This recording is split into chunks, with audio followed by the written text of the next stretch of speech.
اچھا جی، آج ہم بات کریں گے مملکت اسلامیہ سعودی عرب کے حوالے سے پراپرٹی کے معاملے کو لے کر۔ دیکھیں، ایک خاتون جو ہے جس کی شادی ہوتی ہے اور وہ جس گھر میں پہلے پہلے آتی ہے، تو یاد رکھیں کہ وہ جو اس کا کمرہ ہے، وہ جو اس کا گھر ہے، جب وہ 20 سال کی تھی یا 22 کی تھی یا 25 کی تھی، جب اس کی شادی ہوئی، وہ اس گھر میں آئی، تو اگر آج وہ 100 سال کی بھی ہو گئی ہے تو وہ کمرہ، وہ گھر اسی کے پاس ہے۔ یہ بڑی اہم بات ہے، آپ نے اس کو سمجھنا ہے۔ اور پاکستان میں سمجھتا ہوں کہ اس نظام کو رائج کرنے کی ضرورت ہے۔ بعض چیزیں قانون میں نہیں لکھی ہوتی، لیکن انسان وہ معاشرے کے معاملات پہ غور کرے تو اس میں بہت کچھ سیکھنے کو ملتا ہے۔ اب ہوتا کیا ہے کہ جب ان کا بیٹا جو ہے وہ جوان ہوتا ہے تو وہ خواہ باپ امیر بھی ہو تو بیٹے کو کہتا ہے کہ بھائی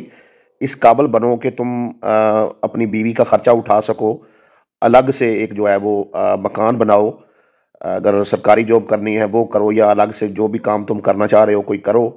باپ کوئی سپورٹ تو تھوڑی بہت کر دے گا، لیکن کوشش وہ یہی کرے گا کہ میں اپنے بیٹے کو سٹینڈ کروں اور الگ سے مکان بناؤ، ٹھیک ہے جی۔ تو اکثریت اس طرح سے ہی ہے بڑے شہروں میں، جیسے میں نے ریاض میں دیکھا، آپ مدینہ منورہ چلے جائیں، تمام چلے جائیں جہاں پر میں نے دیکھا ہے، تو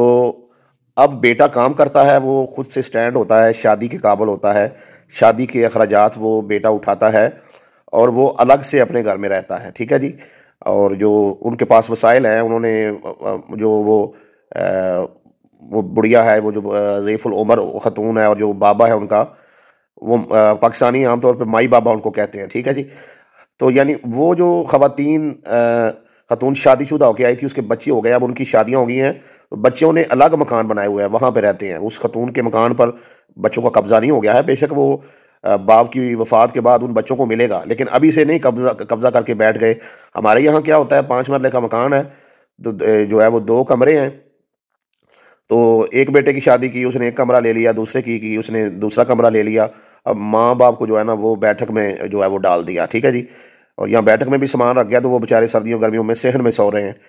تو یہ اس طریقے سے، یعنی وہ عورت جو پہلے دن اس گھر میں ملکہ بن کے آئی تھی، اس نے بچوں کو سنبھالا پالا، اب بچے بڑے ہوئے ہیں تو کبھی اس کو ایک کمرے سے نکال رہے ہیں ماں باپ کو، کبھی دوسرے سے نکال رہے ہیں، کبھی بیٹھک میں ڈال رہے ہیں۔ محنت کر کے ایک نظام رائج نہیں کیا گیا، اپنے وسائل میں اضافہ کرنے کی ہمیں ترغیب ہی نہیں دی گئی ہے شروع سے۔ اگر اس بچے کو پتا ہو میں نے محنت کرنی ہے، ایک نظام بنایا جائے، میں نے اس قابل ہونا ہے کہ اپنا کاروبار کرنا ہے، اپنا مکان بنانا ہے، اس کے بعد میری شادی ہوگی، تو وہ بچپن سے اگر اس کا ذہن سازی کر دیں تو ماحول بدل سکتا ہے۔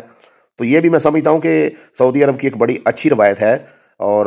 وہ جو پہلے دن رانی بن کے آئی تھی وہ آخری دم تک رانی ہی بن کے رہے گی، ٹھیک ہے جی۔ تو اس طریقے سے یہ ان کا ماحول ہے، اور پاکستان میں ایسا نہیں ہے۔ پاکستان میں جیسے جیسے والدین بوڑھے ہوتے جاتے ہیں، اکثریت جو اولاد ہے وہ یا تو نافرمان ہوتی ہے، یا پھر جو ہے وہ